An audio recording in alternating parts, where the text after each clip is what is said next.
Eu consigo viver sem televisão. Eu quase não assisto programa de televisão. Eu também posso viver sem celular. O smartphone é muito útil, mas podemos viver sem ele. Eu também poderia viver bem sem um carro. Poderia andar de condução. E eu gosto de sobremesa, mas eu poderia viver uma vida realizada sem o açúcar. Um bom churrasco é muito gostoso, mas creio que eu também poderia viver sem carne. Eu gosto de esportes, mas poderia viver bem sem o futebol, sem ver os esportes. Mas sabe de uma coisa, irmãos? Eu não consigo viver sem esperança. Dizem que a esperança é a última que morre. Eu creio que a esperança é o que nos dá motivos para viver. O que é a esperança? Ela é real? De onde ela vem? O que mantém a esperança viva? Pessoas do mundo que não conhecem a Cristo e nem acreditam em Deus também falam de esperança, mas a Bíblia nos diz que a esperança delas é uma ilusão. A palavra de Deus descreve estas pessoas em Efésios, capítulo 2, versículo 12, com estas palavras. Naquela época, vocês estavam sem Cristo, separados da comunidade de Israel, sendo estrangeiros quanto às alianças da promessa, sem esperança e sem Deus no mundo. Esperança depende das promessas de Deus e da fidelidade de Deus. Eu tenho esperança porque eu acredito no Deus que criou todas as coisas. Deus é bom e poderoso para nos ajudar. Apeguemo-nos com firmeza à esperança que professamos, pois aquele que prometeu é fiel. Hebreus capítulo 10, versículo 23. Quem é o Deus que nós servimos, irmãos?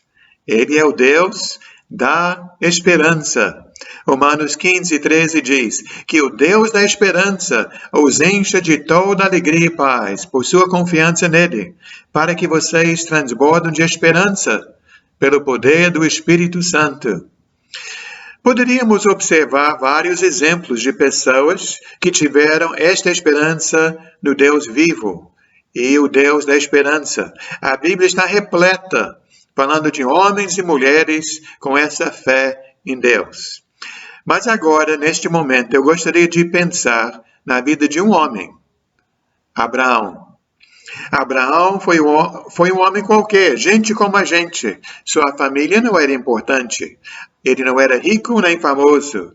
Ele não fez faculdade, não era o dono de muitas terras. E um belo dia, Deus falou com Abraão. Deus chamou Abraão para sair da terra dele e ir para um outro lugar desconhecido. E Abraão fez as malas e foi.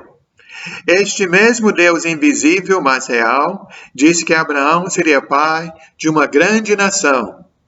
Em Gênesis capítulo 12, 2 e 3 está escrito: farei de você um grande povo e o abençoarei. Tornarei famoso o seu nome. Você será uma bênção. Abençoarei os que o abençoarem e amaldiçoarei os que o amaldiçoarem. E por meio de você, todos os povos da terra serão abençoados. Deus prometeu e Abraão creu. Abra sua Bíblia e acompanhe essa leitura comigo, por favor. Vou ler agora Romanos, capítulo 4, do 16 ao 21. A carta de Paulo à igreja em Roma, capítulo 4, do 16 ao 21. Começa assim: portanto, a promessa que vem pela fé, para que seja de acordo com a graça e seja assim garantida a toda a descendência de Abraão, não apenas aos que estão sob o regime da lei, mas também aos que têm a fé que Abraão teve. Ele é o pai de todos nós.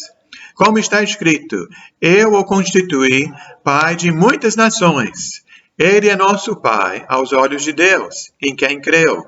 O Deus que dá vida aos mortos e chama à existência as coisas que não existem como se existissem. Abraão, contra toda esperança, em esperança creu, tornando-se assim pai de muitas nações, como foi dito a seu respeito, assim será a sua descendência. Sem se enfraquecer na fé, reconheceu que o seu corpo já estava sem vitalidade, pois já contava cerca de 100 anos de idade, e que também o ventre de Sara já estava sem vigor.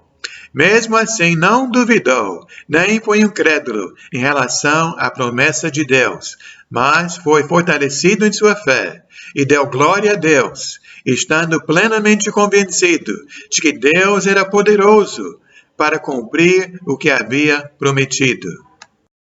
Abraão, contra toda esperança, em esperança creu.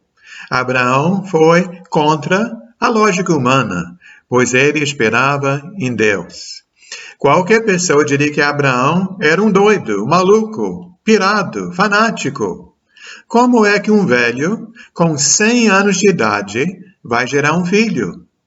E se este velho tivesse tanto vigor, ele jamais poderia engravidar uma mulher que já passou pela menopausa.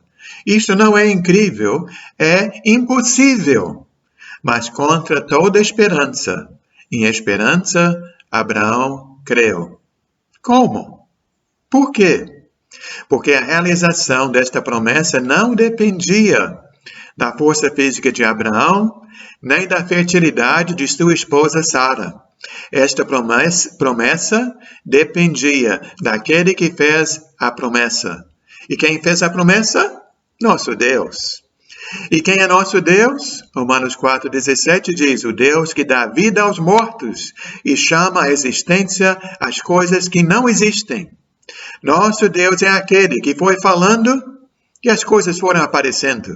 Haja luz e houve luz. Haja luminares e o sol, a lua, as estrelas, todos apareceram do nada.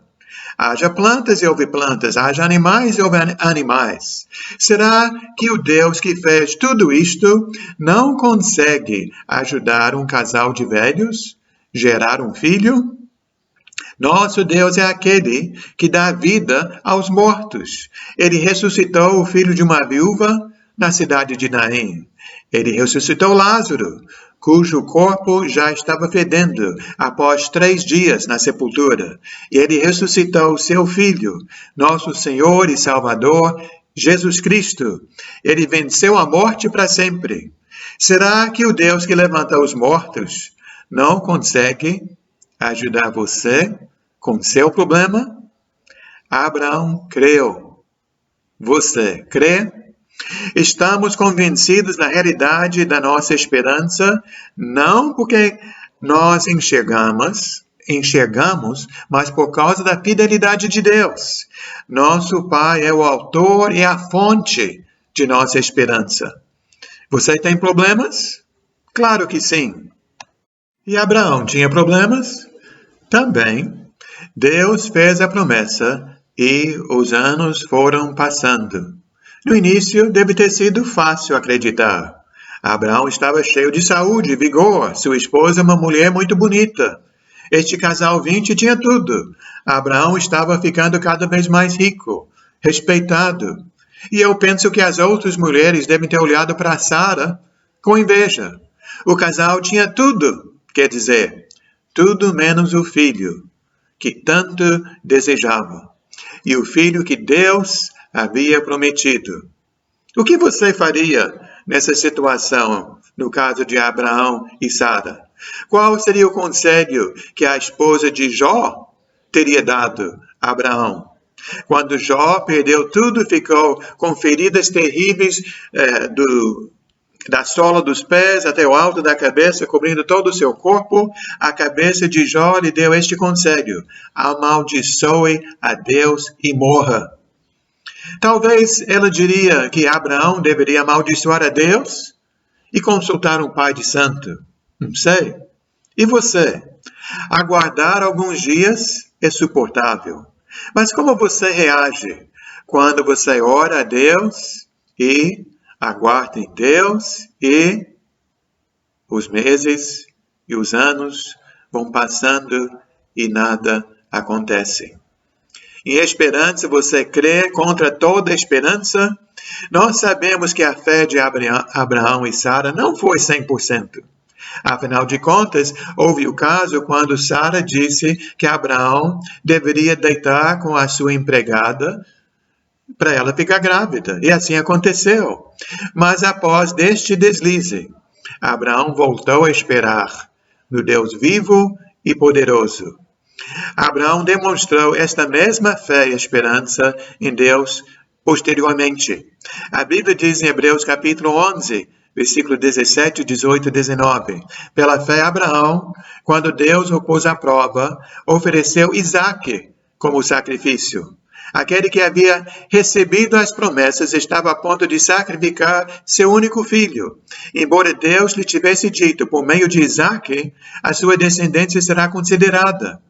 Abraão levou em conta que Deus pode ressuscitar os mortos e, figuradamente, recebeu Isaque de volta dentre os mortos. Aqui, meus irmãos, chegamos ao ponto crucial. Note muito bem. Aquele que for incrédulo acaba se enfraquecendo, mas aquele que espera no Deus vivo se fortalece. Deus é Deus, aquele que criou todas as coisas e tem o poder para ressuscitar os mortos. Ele jamais vai falhar em uma promessa. Todas as promessas que ele faz, ele cumpre. Por trás de toda promessa, jaz o caráter da pessoa que fez a promessa. E Abraão sabia disso. Quando Abraão olhou para sua idade avançada, esterilidade de Sara, ele não subestimou a dificuldade do problema. Mas Abraão lembrou-se do poder de Deus, da fidelidade de Deus. Esta confiança em nosso Deus deixou Abraão cheio de esperança. Veja o que a Bíblia diz em Romanos capítulo 4. Abraão sabia que ele e Sara estavam sem condições. Mesmo assim, não duvidou, nem foi incrédulo em relação à promessa de Deus, mas foi fortalecido em sua fé e deu glória a Deus, estando plenamente convencido de que Deus era poderoso para cumprir o que havia prometido. Quem são aqueles que vivem sem esperança? Aqueles que não conhecem o Deus vivo. Nosso Deus é um Pai sempre presente, aquele que nunca, jamais vai nos abandonar. Certa vez, Martinho Lutero, o grande teólogo do século XVI, experimentou um longo período de preocupação e abatimento e caiu em depressão. Daí, então, certo dia, a esposa dele se vestiu de roupas pretas e se colocou em pé diante do marido. Por que essas roupas pretas? Perguntou Lutero. Tranquilamente, a esposa dele respondeu. Você não sabe? Ele morreu. Quem morreu? Deus, ora. Como é que você vai me dizer uma coisa dessas? Isto é uma blasfêmia contra o Senhor, disse Martinho. Se Deus não morreu, por que você está tão triste e deprimido, vivendo sem esperanças? Respondeu a esposa dele. Alguém disse que a esperança é imaginando o real. Esperança não é viver um conto de fadas. A Bíblia diz que nossa esperança é como âncora da alma, firme e segura. Hebreus capítulo 6, versículo 19. O servo de Deus não vive deprimido e derrotado, pois ele serve o Deus vivo. Podemos passar por momentos de tristeza, de dificuldade, mas nossa esperança é nossa âncora. Nosso Deus tem poder para esvaziar túmulos e colocar vida em ventres estéreis. Não existe problema grande demais para nosso Deus. Então, você que está me ouvindo agora, eu acredito que Deus me trouxe até aqui para falar hoje que o Deus que eu sirvo não está morto. Eu sirvo o Deus vivo. E eu creio que Ele está me enviando agora para lhe assegurar que nosso Deus vivo, Ele é o Deus que tudo pode. Eu não consigo viver sem esperança. Sabe por quê? Porque eu não consigo viver sem Deus. E meu Deus é o Deus que ressuscita os mortos. Ele é o Deus que liberta os cativos, cura os doentes. Ele recupera a vista dos cegos. Ele levanta os fracos, acalma os medrosos. Ele fortalece os desanimados. Meu Deus reconcilia casamentos.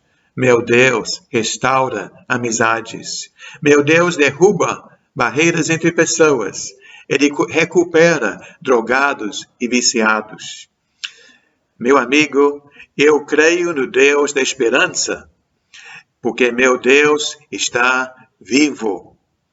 E eu creio que quando todos na nossa igreja tivemos esta confiança no Deus que tudo criou, no Deus que ressuscitou os mortos, a igreja não vai parar de crescer. Eu não conheço todas as pessoas que frequentam a nossa congregação, mas eu conheço alguns muito bem. Eu já vi Deus trabalhando em suas vidas. Batizei alguns. Vi muitos abandonando o mundo, recebendo uma vida nova em Cristo Jesus. E mais de um irmão já me disse que se ele soubesse como é bom servir a Cristo, teria se convertido muito antes. Meu Deus, nosso Deus, é muito, muito, muito bom. Ele é bom demais. Ele cumpre todas as suas promessas. E este Deus vivo que transforma vidas me enche de alegria, me enche de esperança. É verdade. Eu posso sim viver sem televisão, sem celular, sem sobremesa, sem carne, mas não consigo viver sem meu Deus. E esta minha esperança em Deus me livra de todas as dificuldades e desafios da vida? Não. Já fui atropelado, tive chikungunya, perdi minha mãe, depois meu pai, perdemos um filho. Oro diariamente por parentes e amigos que ainda não seguem a Cristo e não têm a salvação. Mas em cada um desses casos, em outros casos mais, eu creio em esperança contra esperança.